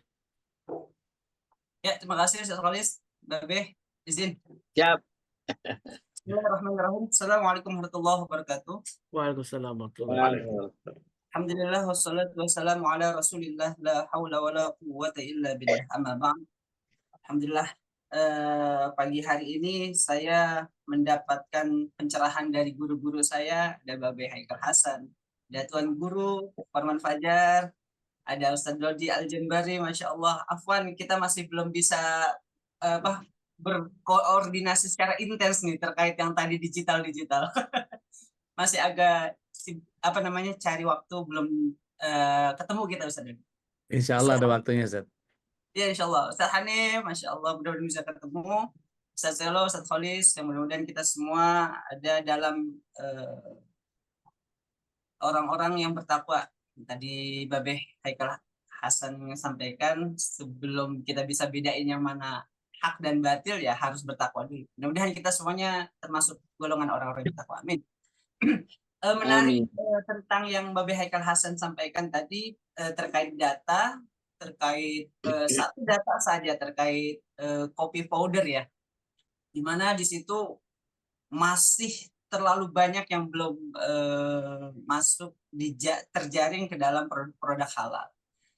Mungkin mereka halal. Nah, itu tadi saya sampaikan, saya ingin menyampaikan bahwasanya mereka halal, kata Babe tadi, secara syar'i. Benar. Tapi memang mereka belum tercatat halal secara regulasi. Gitu ya, Bebe? Gitu ya, Bebe? Betul. Halal secara syar'i tapi belum tercatat halal secara regulasi. Mudah-mudahan nanti di bawah kepemimpinan Babe Haikal Hasan di DPJPH semakin banyak produk-produk halal yang bisa terjaring, bisa tersertifikasi, dan kita semua selaku konsumen bisa terjamin atas produk-produk yang bisa masuk atau bisa kita pakai dalam sehari-hari. Baik, mengenai jaminan hukum, setidaknya ada dua hal. Yang pertama, Undang-Undang Perlindungan Konsumen Undang-Undang Nomor 8 tahun 1999. Di mana di sini dalam setiap bisnis itu wajib memberikan informasi yang benar, jelas, dan jujur tentang produk atau jasa yang ditawarkan. Kemudian dalam undang-undang tersebut juga konsumen itu berhak mendapatkan barang jasa sesuai dengan yang ditawarkan, sesuai dengan yang dijanjikan, sesuai dengan kesepakatan. Lalu kemudian seperti apa ketika misalkan ada hal-hal yang tidak sesuai? Maka pelaku usaha sebenarnya dalam undang-undang ini itu dapat dikenakan sanksi administratif hingga pidana. Itu satu undang-undang. Yang kedua, undang-undang yang terkait dengan instansi atau lembaganya yang sekarang Babe pimpin, yakni Undang-Undang Nomor 33 tahun 2014 tentang jaminan produk halal. Meskipun undang-undangnya lama tahun 2014, memang secara bertahap alhamdulillah qadarullah di tahun 2024 ini sudah bisa dijalankan gitu. Karena dalam Undang-Undang 33 tahun 2014 ini kemudian diaturlah PP Peraturan Pemerintah Nomor 39 tahun 2021. Kemudian ada penggantinya PP Nomor 42 tahun 2024 yang baru kemarin ini, di mana tahapan kewajiban untuk sertifikasi halal nih selama 5 tahun mulai 17 Oktober 2019 sampai akhirnya 17 Oktober 2024 itu sudah dilaksanakan tuh. Akhirnya terhitung mulai 18 Oktober 2024 justru dalam PP ini kita diwajibkan untuk memiliki sertifikasi halal. Bahkan dalam PP tersebut barang yang tidak halal itu diharuskan mencantumkan logo tidak halal itu sebenarnya di dalam PP tersebut. Bapak Ibu sekalian yang dirahmati Allah Subhanahu wa taala, setidaknya kalau kita tadi yang Ustadz Hanif sampaikan, memang ada beberapa sektor-sektor bisnis yang terkait produk halal yang memiliki peluang, yakni yang paling banyak di sekitar kita ya sektor makanan halal, makanan minuman, sektor kosmetik, perawatan halal, fashion, industri pariwisata, bisnis jasa, bisnis travel umroh, industri keuangan, produk digital tadi yang disampaikan oleh Ustadz Dodi, mudah-mudahan bisa bisa kita laksanakan gitu ya. Kemudian pendidikan dan pelatihan secara Islami, ada juga bisnis gaya hidup tadi. Bisnis gaya hidup kayak misalkan ada kita mau nggak mau ya, misalkan saat ini ya butuh misalkan tempat gym, tapi gimana sih nge-gym yang halal tuh seperti apa? Nge-gym yang halal seperti apa, dan bisnis wellness atau gaya hidup lainnya. Nah, terkait jaminan hukum itu yang tadi saya sampaikan, bahwa hal terpenting adalah ada dua hal. Yang pertama, Undang-Undang Perlindungan Konsumen, yang kedua ya standar halal dalam Undang-Undang Nomor 3 Tahun 2014 tadi. Bapak Ibu sekalian yang dirahmati Allah, bahwa sebetulnya yang tadi Babe Haikal sampaikan ini hati-hati nih, kalau tidak kita enggan gitu sebagai pelaku bisnis, katakanlah di anggota MKI ini kan banyak pelaku bisnis nih. Kalau hari Sabtu Ahad ada acara pasar gitu ya Ustadz Falis. Mudah-mudahan seluruh produk-produknya nanti bisa tersertifikasi halal nih Babe. Tersertifikasi halal. Harus itu. Harus. Secara regulasi Babe, secara regulasi. Insya Allah. Nah, teman-teman sekalian, bahwa dalam PP 42 nomor 42 tahun 2024 itu, ini Babe ini bisa ngasih sanksi administratif nih. Hati-hati tuh. Ntar kalau misalkan ada produk-produk katakanlah di teman-teman MKI yang tidak halal, itu bisa nggak boleh dijual gitu kan. Dan terakhir itu dendanya 2 miliar teman-teman. 2 miliar. Itu kalau kita bikin rumah Quran tuh bisa berapa itu? Kadang saya mikir Ustadz, ini mesti gue terapin biar shock terapi gitu, gimana gitu. Dimana uangnya buat MKI, buat mengembangkan industri halal MKI 2 miliar, lumayan itu.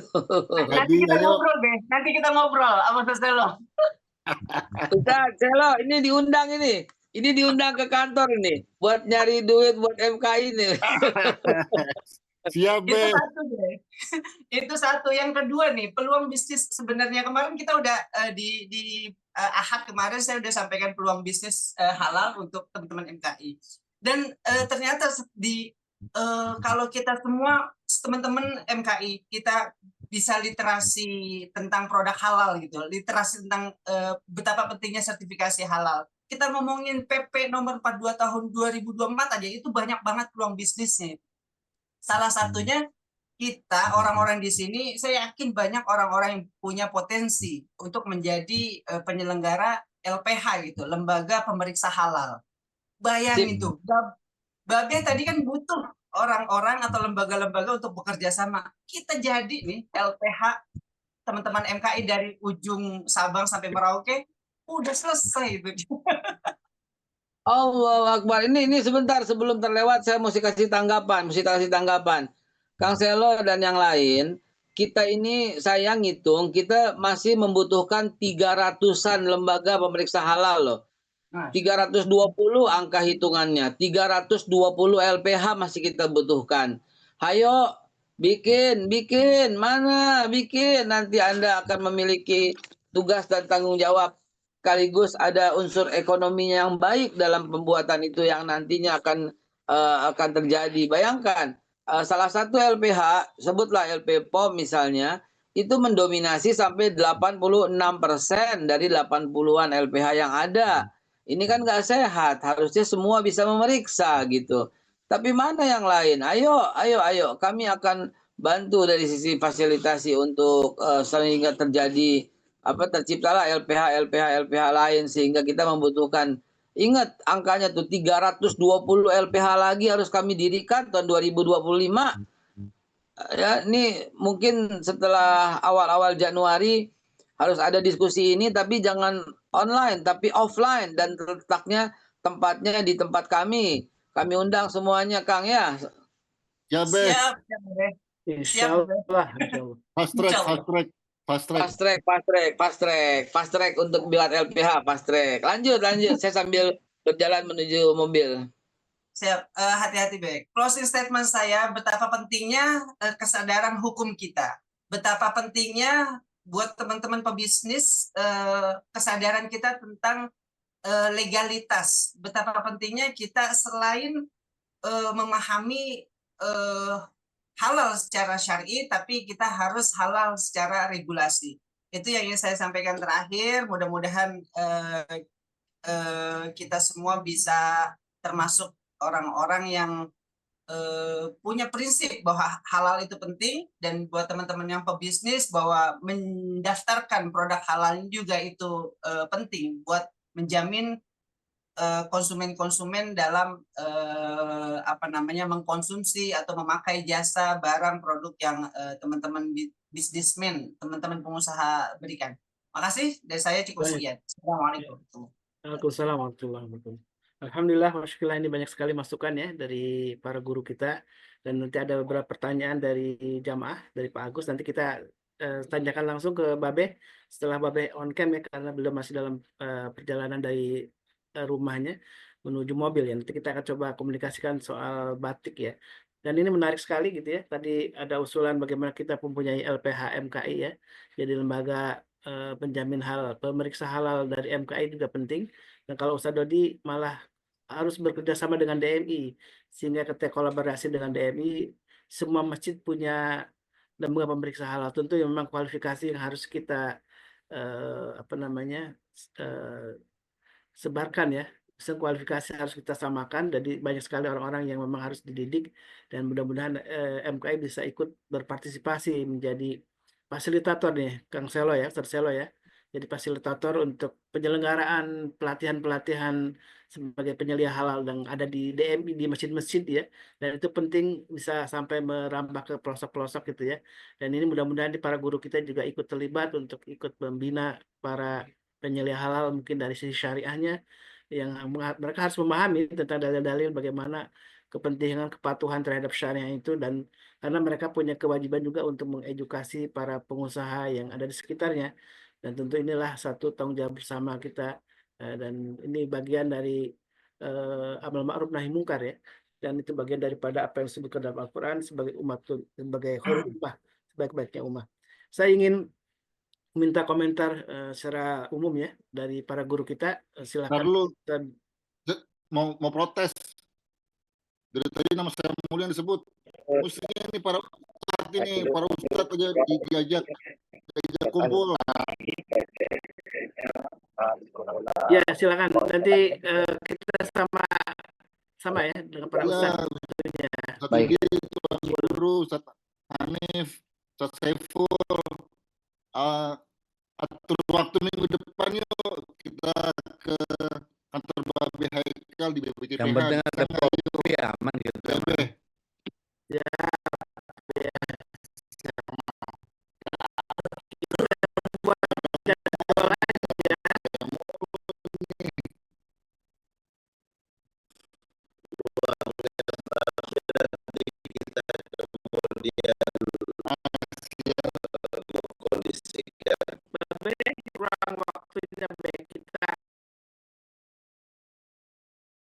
mau Ayo, bersilaturahim Sun. ke kantor Babe di PJPH? Masih belum ini. Baik, sambil menunggu Babe on cam kembali atau ready, silahkan mungkin Ustadz Dodi atau Ustadz Tuan Guru, Ustadz Hanif ingin memberikan komentar.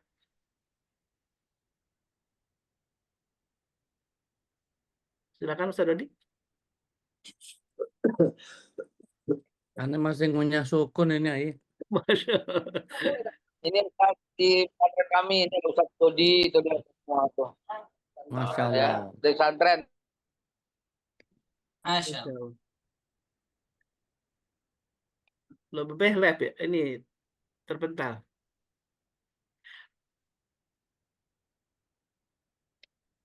Ya, Babe. Iya, Be. Mungkin nih. Ini di pesantren, Be. Masih Masih mute. suaranya masih belum masih mute, Be. Oh, masih ngobrol mungkin. Ya. Baik, sambil menunggu Ngomong Babe nih. siap untuk memberikan respon, barangkali Tuan Guru mungkin ada beberapa komentar Tuan Guru. Baik, syukur Ustaz Khalis. Tadi Babe sudah sampaikan memang di antara ciri daripada agama ini, dan itu menjadi ciri kemuliaan agama Islam adalah sebagai rahmatan lil alamin, membawa rahmat bagi seluruh alam. Nah, saya melihat tentu tidak ada sesuatu yang terjadi secara tiba-tiba, semuanya atas berdasarnya Allah Subhanahu wa taala. Di MKI, kita di DMKI sudah lama bersama Babe, kemudian Babe diamanatkan untuk untuk memperbaikilah kondisi di Indonesia tentang bagaimana makanan dan minuman yang harus sesuai dengan syariat. Nah, disinilah kemudian saya melihat ya kita kemudian mengambil peran Ustaz MKI bersama Babe yang tentu selama ini kita sudah memiliki visi semangat yang sama ya, semangat yang sama untuk membawa kemaslahatan untuk bangsa ini. Maka saya menyarankan untuk guru-guru ini, guru-guru DMKI saat ini waktunya dan kesempatannya sama-sama bersama Babe, membantu Babe mewujudkan tadi bahwa agama Islam ini adalah rahmatan lil alamin. Mungkin di luar sana orang-orang yang berbeda akidah dengan kita, dia tidak melihat tentang bagaimana sholat kita, dia tidak melihat bagaimana haji kita, dia nggak mau menilai keutamaan haji.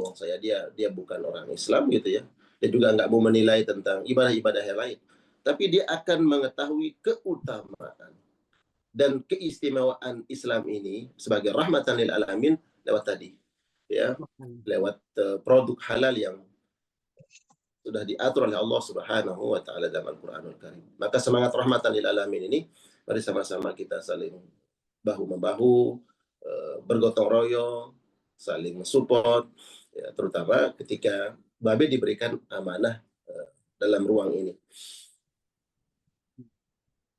Baik, Itu tertulis ya. Alhamdulillah.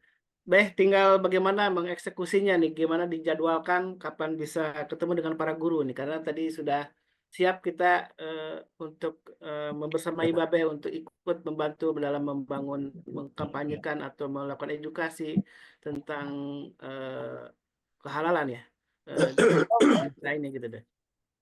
Insya Allah dari suara-suara para guru inilah akan memulai insya Allah ya. Itu bukan saya, itu ada ambulan lewat itu.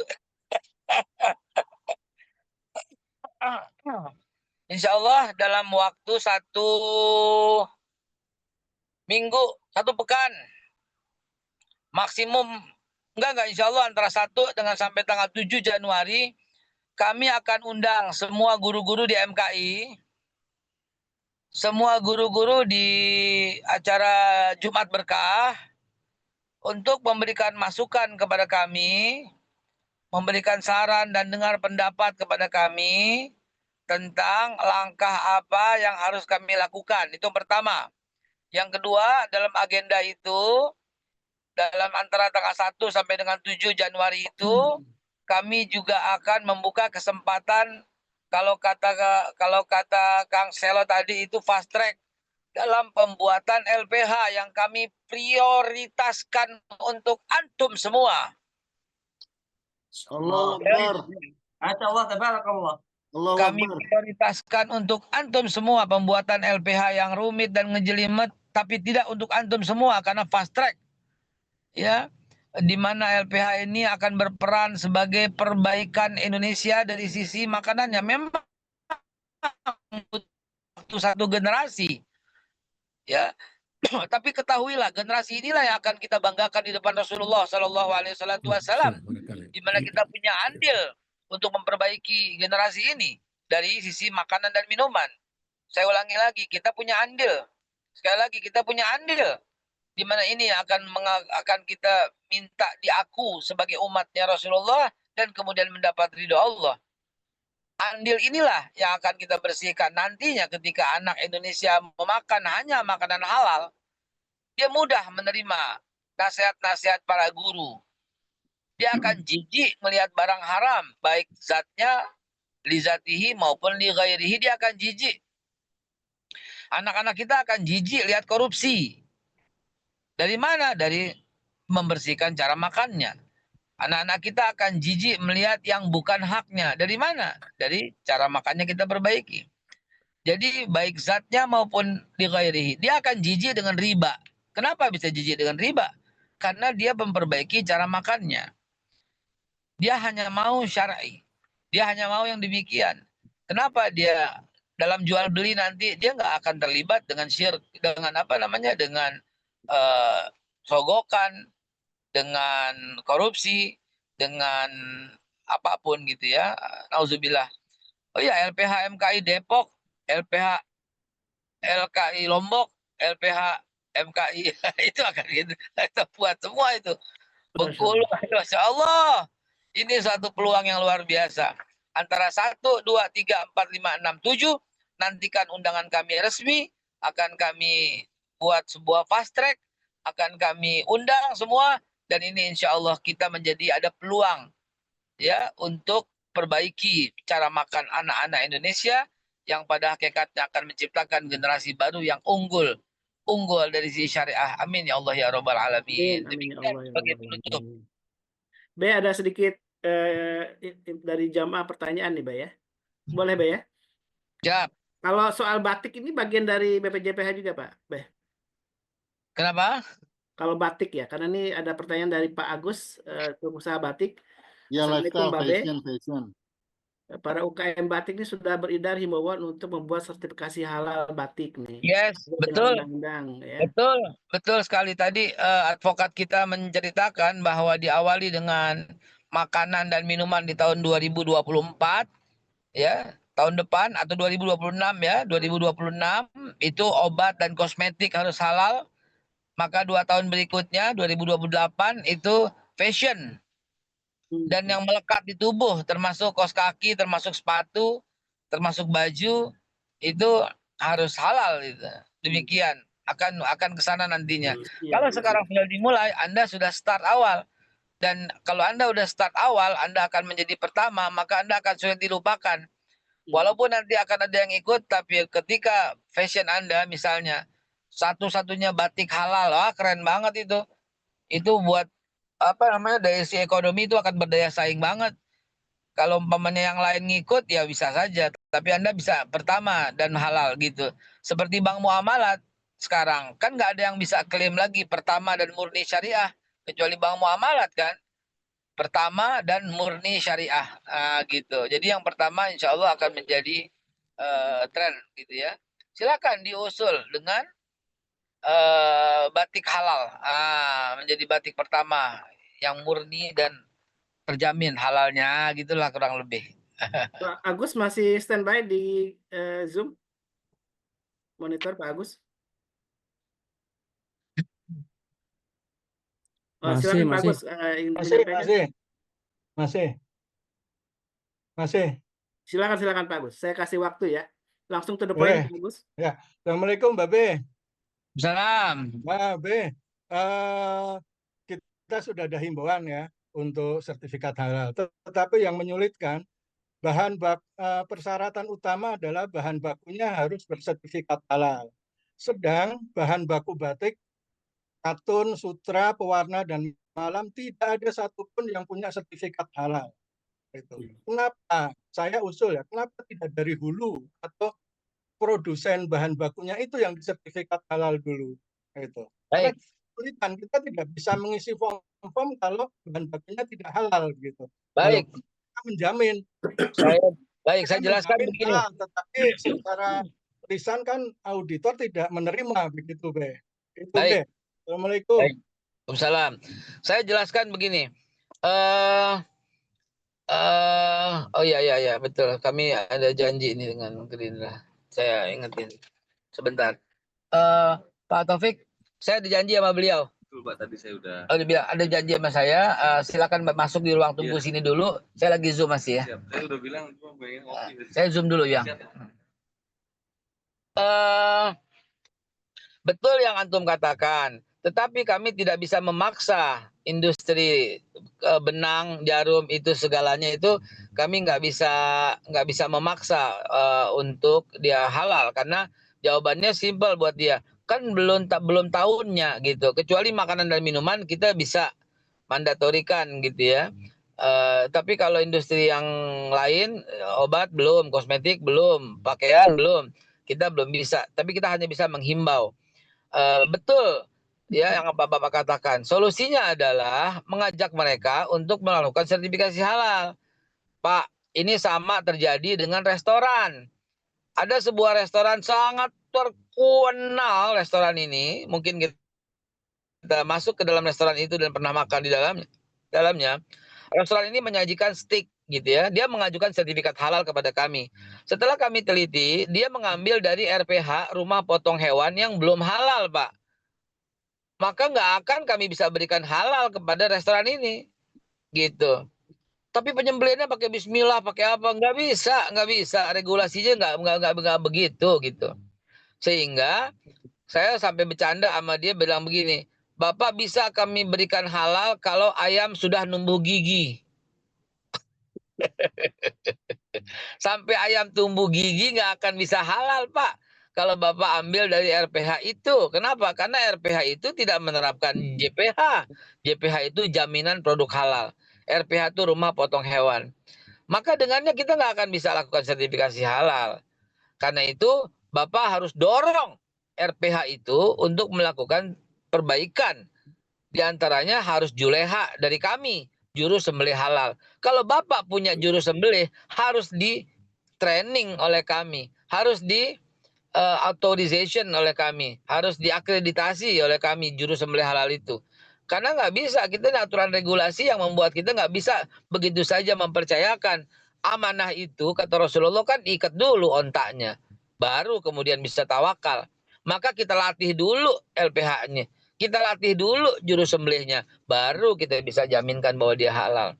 Nah, kurang lebih hal-hal yang demikian. Jadi Bapak tolong dorong itu loh, hulunya itu loh, pengusaha benangnya itu loh, pengusaha tenunnya itu loh. Dorong supaya dia bisa diperiksa oleh auditor kami supaya dia bisa mendapatkan halal sehingga batik Bapak bisa halal. Demikian, lain-lain jangan dihabiskan di sini. Tunggu undangan kami antara 1, 2, 3, 4, 5, 6, 7. Mungkin satu enggak ya, 2, 3, 4, 5, 6, 7. Akan kami undang semuanya untuk kita koordinasikan. Ya, mohon Kang Selo yang nanti sebagai lead untuk acara ini. Terima kasih banyak. Kami sudah tiba. Ada tamu dari beberapa dari Saudi Arabia juga sudah hadir. Saya harus sambut mereka. Izin. Assalamualaikum warahmatullahi wabarakatuh. Waalaikumsalam warahmatullahi wabarakatuh. Sama guru-guru di YouTube ya. Amin ya Allah. Amin Allah amin. Baik, jazakumullah, alhamdulillah wasyukurillah. Tadi sudah mendengarkan apa yang disampaikan oleh Bapak Haikal. Mudah-mudahan Allah Subhanahu wa taala mengistiqomahkan beliau dalam amanah yang besar ini untuk menjadi pintu menuju keberkahan bangsa sebagaimana tadi Tuan Guru sampaikan ketika bangsa ini berkah, memang akan berasal dari kehalalan itulah awalnya, maka Allah akan turunkan keberkahan untuk bangsa ini, dan mudah-mudahan kita termasuk orang-orang yang ikut terlibat bagaimana membangun keberkahan bangsa ini, salah satunya dengan melakukan edukasi dakwah-dakwah halal untuk masyarakat kita, umat kita. Baik, sebagai closing statement saya ingin minta beberapa para guru untuk memberikan statement terakhir ya. Nah, bagaimana langkah selanjutnya, apa yang harus kita lakukan. Saya persilakan Ustaz Dodi dulu. Tadi yang sudah selesai makan kuacinya, makan sukun ya. Kuaci apa sukun, Ustaz? Sukun, Ustaz. Alhamdulillah. Ya, ala kulli hal, kalau kita bicara tentang halal ini kan bicara tentang syiar. Syiar itu harus tepat. Jadi kalau dari sisi perspektif Anda tadi adalah menyampaikan data dengan cara yang mereka gembira, maka mereka tidak akan merasa digurui, mereka tidak merasa dijejali dengan data, tetapi mereka dengan fun, mereka dengan sangat gembira menerima bahwa secara kognitif pemahaman mereka tentang mereka sudah pernah melakukan ini untuk memahami konsep bahwa halal itu yang seperti apa dan seterusnya. Dan kita bisa aplikasi apapun yang tadi disampaikan oleh Ustadz Ahmad Hanif, yang mulia Ustadz Suparman Fajar, yang saya cintai Ustadz Saifullah, apalagi Babe tadi menyampaikan dengan data yang sangat komprehensif. Buat saya menyampaikan itu, banyak orang yang masih jengah dengan pengajian, masih banyak orang yang jengah dengan literasi. Jadi ngedidiknya agak repot, tapi kalau kemudian kita munculkan satu media komunikasi yang lebih menghibur, mereka sepertinya lebih bersifat, yuk cari hiburan tapi isinya data halal semua. Yuk cari kesenangan tapi isinya data semua, dan sebetulnya secara empirik mereka nggak akan merasa bahwa mereka dididik. Seperti itu, Ustaz. Wallahu a'lam. So, mudah-mudahan Halal Islam ya, Ustaz ya? doa-doa para guru kita insya Allah bisa menyampaikan amanah dakwah ini ke seluruh umat, sehingga tidak hanya nanti berlaku di Indonesia, tetapi insya Allah Anda siap untuk mengkonvertnya menjadi bagian global, karena sebagian jamaah yang di Eropa sudah mulai juga mendengar tentang hal ini, dan mereka juga ingin kita Indonesia juga sebagai lead daripada halal global ini bisa disosialisasikan dengan cara yang have fun. Kurang lebih begitu, Ustaz. Wallahu a'lam. Baik, alhamdulillah. Lanjut Ustaz Ahmad Hanif. Izin short sebelum ini geser ke Ustaz Ahmad Hanif. Udah Siap. Lembaga negara seperti BPJPH itu punya akses untuk masuk ke semua tempat ini loh, tempat wisata loh, kayak Dufan gitu. Siap. Atau theme parknya Jatim tadi itu gitu. Siap. Kalau kita bisa buatin satu contoh gitu, ada satu wahana halal gitu, mungkin keren kali ya. Ntar kita dorong ke sana Ustaz. Jadi setiap tempat liburan dan wisata punya satu wahana halal, satu mainan lah yang kita bisa pasang di sana, di setiap ada Trans Studio gitu kan, segala macam. Ya. Dan tidak harus sebesar itu sebetulnya. Kalau mau pakai auditorium atau kan biasanya masjid-masjid besar kan biasanya bawahnya dipakai masjid, atasnya dipakai buat kawinan gitu. Nah, event seperti itu kita bisa buat misalnya di Ramadan khusus untuk itu gitu, dan kita bisa langsung aplikasi dengan media digital, dengan pendekatan kolaboratif seperti bikin semacam labirin untuk kemudian bisa mendapatkan informasi yang banyak tentang berbagai macam hal, insya Allah.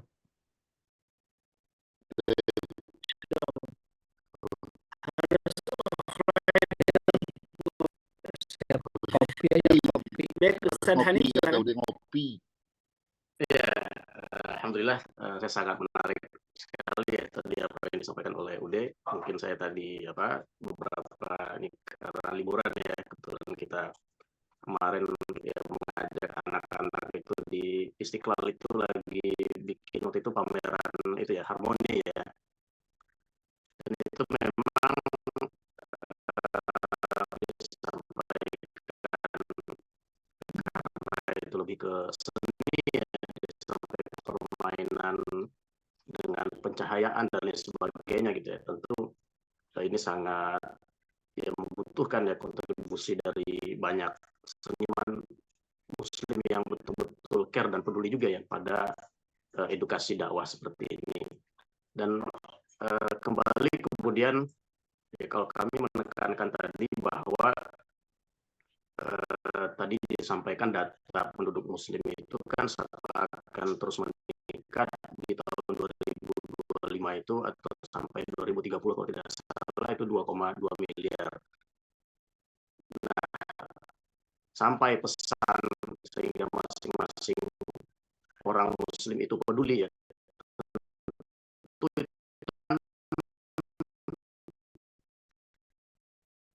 yang harus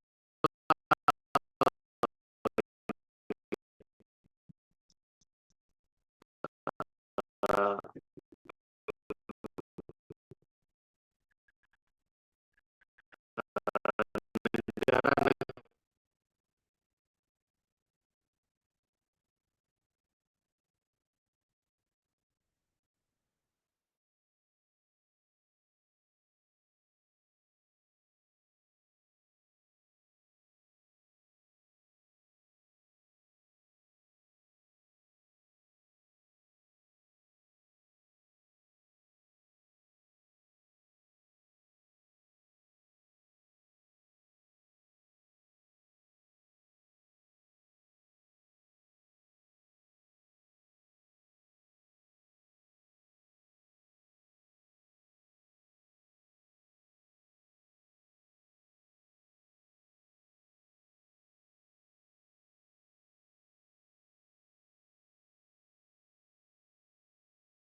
sertifikasi halal. Kemudian yang terakhir saya ingin sampaikan ada satu satu hal yang saya ingin sampaikan bahwa ada orang Kalimantan di New Zealand itu Bang Reza Abdul Jabbar ya namanya kalau nggak salah. Bang Reza Abdul Jabbar. Beliau itu menjadi peternak sukses yang saat ini mungkin lebih dari 5.000 sapi dan memiliki 1.000 hektar lahan peternakan di New Zealand. Dan itu menjadi salah satu pilar ekspornya New Zealand ke ya salah satunya ke Indonesia juga. Tapi alhamdulillah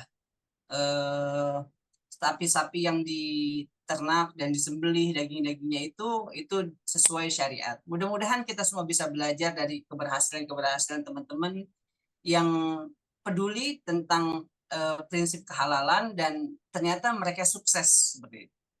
Jadi dari saya sekian. Baik, alhamdulillah. Sebelum ditutup nanti oleh Tuan Guru, karena beliau yang membuka dan menutup, saya ingin ngobrol dulu dengan Ustaz Selo. Ada yang disampaikan sebagai mungkin apalagi tadi sudah ditunjuk sama Babe ini untuk melid pertemuan para guru dengan Babe. Sering-seringnya begini nih Ustaz Kaulis nih, bagus ini caranya. Harus sering-sering ya? Harus sering-sering begini nih kayaknya.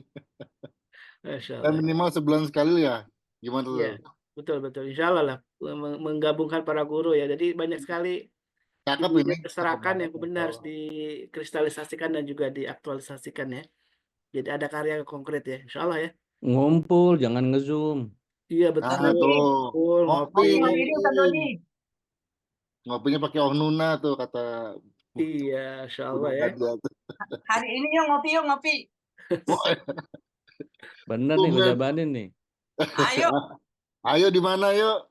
Datang Ayo. kita. Ya udah, tinggal tunggu undangan di grup, silakan ya, yang jadi tuan rumah yang undang. Iya. Silakan. Mas Saiful, Sherlock. Iya, siap. Ya, semua hari ini insya Allah pada bisa nih, pada kumpul ngobrol semua. Dan ini sebelum ketemu Babe tentu kita mempersiapkan lebih dulu apa yang harus kita sampaikan, dan mungkin ketika dieksekusi mudah-mudahan akan lebih cepat terrealisasi kan ya. Tadi ada ide tentang bikin LPH, mungkin juga kalau dari UD sangat banyak sekali nih tentang edutainment ya, yang berkonten tentang halal tadi bisa di apa namanya, karena ada, kalau pasti ada permintaannya itu ya. Kalau saya pernah ini yang lihat video virtual tentang Masjidil Haram, apa namanya, tentang hijrah dan lain sebagainya, itu lumayan banyak tuh ya, yang di mana-mana di mall itu. Dan itu salah satu mungkin contoh yang ternyata banyak sekali orang yang suka, anak-anak terutama, untuk melihat secara virtual bagaimana peristiwa hijrah gitu kan ya. Dan itu ada teknologinya ternyata ya. Baik, kalau tidak ada yang ingin disampaikan lagi, mungkin dari ini kita ingin minta Tuan Guru untuk menutup dan sekaligus berdoa ya. Mudah-mudahan apa yang kita azamkan di pagi ini Allah kabulkan, Allah mudahkan semua ikhtiar kita, dan tentu adalah tujuannya untuk lillahi kalimatillah, karena inilah bagian dari kita menghadirkan atau mewujudkan keberkahan di negeri ini dengan memperbanyak orang-orang yang bertakwa tadi, karena syaratnya disebutkan tadi seperti dikutip oleh Ustaz Hanif adalah orang yang beriman dan bertakwa, itulah yang Allah akan bukakan pintu keberkahan dari langit. Mudah-mudahan bangsa ini menjadi bangsa yang terbebas dari krisis moral, krisis banyak hal yang kita saksikan, dan kita ikut berperan bagaimana membangun bangsa ini menjadi lebih baik lagi. Baik, tafadhol masykurah Tuan Guru untuk sebagai closing statement-nya dan juga sekaligus untuk berdoa. Masih mute. Syukran Ustaz Khalis, Masya Allah, tabarakallah. Tentu sebuah kebahagiaan saya di pagi hari ini berkumpul bersama lewat media Zoom bersama guru-guru kita, para sahabat, dan tentu jamaah-jamaah yang kita cintai, yang militan, yang terus memiliki semangat yang sama sebagaimana semangat para guru-gurunya, insya Allah. Semoga pertemuan pagi hari ini diberkahi oleh Allah dan dibimbing oleh Allah, diberikan taufik hidayah dan keberkahan. Allah limpahkan kita semua dengan sama-sama memohon, berdoa, bermunajat kepada Allah Subhanahu wa taala. A'udzu billahi as-sami'il 'alim minasy syaithanir rajim. Bismillahirrahmanirrahim. Alhamdulillahi rabbil alamin. Hamdan yuwafi ni'amahu wa yukafi mazidah. Ya Rabbana lakal hamd kama yanbaghi li jalali wajhika wa 'azimi sultanik. Allahumma salli wa sallim wa barik ala Muhammad wa ala ali Muhammad. اللهم أنت ربنا لا إله إلا أنت سبحانك إنا كنا من الظالمين. اللهم لك الحمد كله ولك الشكر كله وإليك يرجع الأمر كله. اللهم لك الحمد بالإيمان ولك الحمد بالإسلام ولك الحمد بالمال والأهل والمعافى. بسطت رزقنا وقبضت عدونا وأظهرت أمننا وجمعت فرقتنا. ومن كل ما سألناك يا الله يا الله يا ربنا أعطيتنا. اللهم اجعل جمعنا هذا جمعا مرحوما وتفرقنا من بعده تفرقا معصوما مغفورا إنك أنت الغفور الرحيم. اللهم ألف بين قلوبنا اللهم ألف بين قلوبنا اللهم ألف بين قلوبنا. اللهم يسر أمورنا اللهم يسر أمورنا أمور الدنيا والآخرة إنك على كل شيء قدير. اللهم ربنا هب لنا من أزواجنا وذرياتنا قرة أعين واجعلنا للمتقين إماما. مولانا يا رب العرش العظيم. اللهم زدنا علما اللهم زدنا علما وأصلح لنا شأننا كله ولا تكلنا إلى أنفسنا طرفة عين. اللهم فقهنا في الدين وعلمنا التأويل. اللهم فقهنا في الدين وعلمنا التأويل. اللهم فقهنا في الدين وعلمنا التأويل. ربنا آتنا في الدنيا حسنة وفي الآخرة حسنة وقنا عذاب النار بفضلك سبحان ربك رب العزة عما يصفون. سلام على المرسلين والحمد لله رب العالمين. بارك الله فينا وفيكم أجمعين. السلام عليكم ورحمة الله وبركاته. Waalaikumsalam warahmatullahi wabarakatuh. Jazakumullah khair para guru-guru. Jazakumullah khairan katsiran. Amin ya Allah ya Rabbal Alamin. Alhamdulillah, nikmat sekali ya pagi ini kita berjumpa dengan para guru kita, berkumpul dengan orang saleh yang mudah-mudahan kita akan dipertemukan kembali di akhirat kelak dalam surganya Allah Subhanahu wa taala, surga tertinggi, surga Firdaus. Dan tentu sebelum surganya Allah, tentu kita akan berusaha ikhtiar untuk menciptakan di dunia kebaikan-kebaikan, dan salah satunya kita dengan menghadiri majelis ilmu dan turut ikut terlibat untuk melakukan amal ma'ruf nahi munkar, dan mudah-mudahan ini bagian dari wasilah untuk mendatangkan atau mendapatkan ridha Allah Subhanahu wa taala. Baik, mari kita tutup dengan doa kafatul majlis. Subhanakallahumma wa bihamdika asyhadu an la ilaha illa anta astaghfiruka wa atubu ilaik. Assalamualaikum warahmatullahi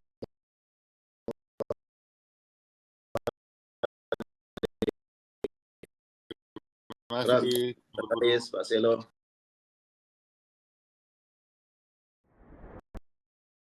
Allahumma arhamil Qur'an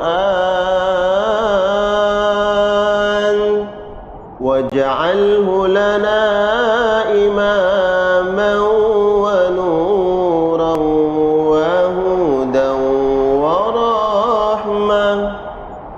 Allahumma zakkirna minhu ma nasina وعلمنا منه ما جهلنا